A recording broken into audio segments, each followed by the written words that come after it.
اور رکوع کرنے کے لیے جھک جانا چاہیے۔ اگر ان دونوں کی ادائیگی پر قدرت نہ ہو تو نماز کے ارکان کو آنکھوں کے اشاروں سے ادا کرنا چاہیے۔ رکوع کے لیے آنکھوں کو تھوڑا سا بند کر دینا چاہیے، جبکہ سجدے کے لیے دونوں آنکھوں کو زیادہ بند کر دینا چاہیے۔ اور یہ بات بھی جان لیں کہ بے ہوش نمازوں پر ان نمازوں کی قضا واجب ہے جو نماز بے ہوشی کی حالت میں فوت ہو گئی ہیں۔ بے ہوش مریض کا حکم سونے والے کے حکم کے مترادف ہے اگر بے ہوشی کی مدت طویل ہو، اور اگر قضا نمازوں کا پورا کرنا اس پر شاق گزرے تو اس صورت میں قضا نمازیں ساقط ہو جائیں گی۔ اور بعض لوگوں نے قضائے عمری کا مسئلہ جو بنایا ہوا ہے، واضح رہے قضائے عمری کی کوئی حیثیت نہیں، اور اگر مریض پہلو کی بل نماز پڑھتا ہے تو اپنا چہرہ قبلہ رخ کرے، اور اگر سیدھا لیٹ کر نماز پڑھتا ہے تو اپنے پیر قبلے کی طرف رکھے۔ حالت نماز کی وہ غلطیاں جن سے ہر مسلمان کو بچنا چاہیے۔ میرے دینی بھائیوں اور بہنوں، یہاں چند ایسی غلطیاں ذکر کی جا رہی ہیں جو نمازیوں سے سرزد ہوتی ہیں اور ان سے نماز متاثر ہوتی ہے۔ نمبر 1، بغیر سترے کے نماز کا ادا کرنا۔ نبی کریم صلی اللہ علیہ وسلم کا ارشاد ہے، جب تم میں سے کوئی شخص نماز پڑھے تو سترہ رکھ لے، نماز کے لیے سترہ واجب ہے۔ نمبر 2، نماز میں تکبیر، ذکر و اذکار اور قرات زبان کو حرکت دے کر نہ پڑھنا۔ اگر کوئی شخص صرف دل سے ادا کرتا ہے تو ایسے شخص کو قاری نہیں کہیں گے۔ نمبر 4، 4 مقامات پر اللہ اکبر کہتے وقت رفع یدین نہ کرنا۔ نمبر 4، سجدے کے مقام کو دیکھنے کے بجائے آسمان کی طرف دیکھنا۔ نبی کریم صلی اللہ علیہ وسلم نے دھمکی بھرے الفاظ میں یہ ارشاد فرمایا، وہ لوگ جو نماز میں آسمان کی طرف دیکھتے ہیں باز آ جائیں، ورنہ اللہ ان کی بصارت سلب کر لے گا۔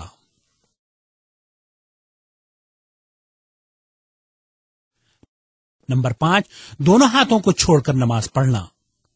نمبر 6، نماز میں اپنی دونوں آنکھوں کو بند رکھنا۔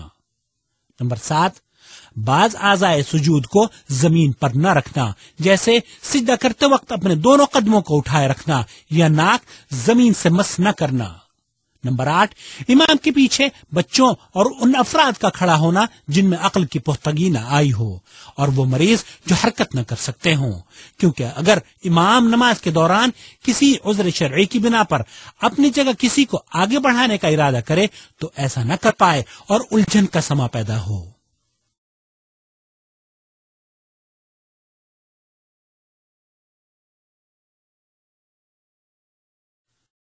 نمبر 9، بعض لوگوں کا یہ عمل کی جماعت میں شامل ہونے کے لیے جب وہ امام کو سجدے یا قاعدے میں پاتے ہیں تو نماز میں شامل نہیں ہوتے، یہاں تک کہ امام دوسری رکعت کے لیے کھڑا ہو جاتا ہے، جبکہ حکم یہ ہے کہ جس حال میں امام کو پاؤ اس کے ساتھ جماعت میں شامل ہو جاؤ۔ نمبر 10، صحیح طور پر تکبیر کا زبان سے نہ کہنا۔ واضح رہے ایسی جگہوں پر نماز کا پڑھنا بھی غلط ہے جہاں قبر ہوں۔ عورتوں کی نماز کی کیفیت۔ میرے اسلامی بھائیوں اور بہنوں، یہ جان لیجئے کہ نماز کے اوصاف اور اس کے متعلقات میں مرد اور عورتیں باہم شریک ہیں، ان کے درمیان کوئی فرق نہیں سوائے چند مقامات کے جو مندرجہ ذیل ہیں۔ نمبر 1، اگر عورتوں کی امامت کرتی ہے تو سب سے نکل کر آگے نہیں بڑھے گی، بلکہ پہلی صف کے وسط میں کھڑی ہو کر امامت کرے گی۔ نمبر 2، جب امام غلطی کرے، امام سے سہو ہو جائے تو امام کو بتانے کے لیے ایک ہاتھ کو دوسرے ہاتھ پر ماریں گی، جبکہ مرد سبحان اللہ کہیں گے۔ نمبر 3، جب عورتیں مردوں کی موجودگی میں نماز ادا کریں تو اپنے دونوں بازوؤں، دونوں رانوں وغیرہ کو پھیلانے میں مبالغہ نہ کریں، کیونکہ اس سے بے پردگی کا اندیشہ ہے۔ ہاں، اگر عورت تنہا نماز پڑھتی ہے یا 2 عورتوں کے ساتھ باجماعت نماز ادا کرتی ہے تو نماز کے ان تمام اوصاف کا التزام ضروری ہے جو نبی کریم صلی اللہ علیہ وسلم سے وارد ہیں۔ نمبر 4، عورت کو حالت نماز میں بدن کی ستر پوشی واجب ہے، چہرہ اور دونوں ہتھیلیوں کے علاوہ۔ اے اللہ کے بندوں، آپ نے یہاں نبی کریم صلی اللہ علیہ وسلم کی نماز کا پیارا نمونہ دیکھ لیا ہے۔ ہماری آپ سے نہایت ہی خلوص سے یہ درخواست ہے کہ آپ اپنی نمازیں اپنے پیارے رسول صلی اللہ علیہ وسلم کے نمونے کی روشنی میں پڑھیں، تاکہ ان نورانی نمازوں کو آپ اللہ کے یہاں قبول پائیں۔ اور اگر نمونے کے مطابق آپ کو نماز پڑھتے ہوئے دیکھ کر کوئی نکتہ چینی کرے یا احادیث رسول کے مقابل بزرگوں اور ائمہ کے اقوال پیش کرے تو آپ اس کی نادانی سے اجتناب کرتے ہوئے عمل بالحدیث پر کاربند رہیں، کیونکہ جس طرح نبی کریم صلی اللہ علیہ وسلم کی ذات روئے زمین کے تمام بزرگوں اور اماموں سے اعلیٰ و ارفع ہے، اسی طرح آپ کی تعلیم اور طریقہ بھی روئے زمین پر تمام طریقوں سے اعلیٰ و ارفع ہے۔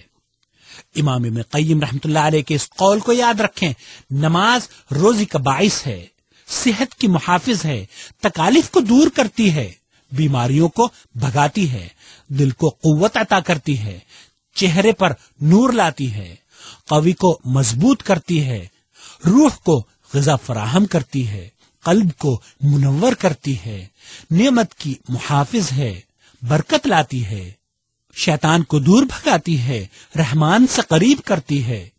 اور آخر میں نبی کریم صلی اللہ علیہ وسلم کے اس فرمان کو یاد رکھیں، روز قیامت بندے سے سب سے پہلے نماز کے متعلق سوال ہوگا۔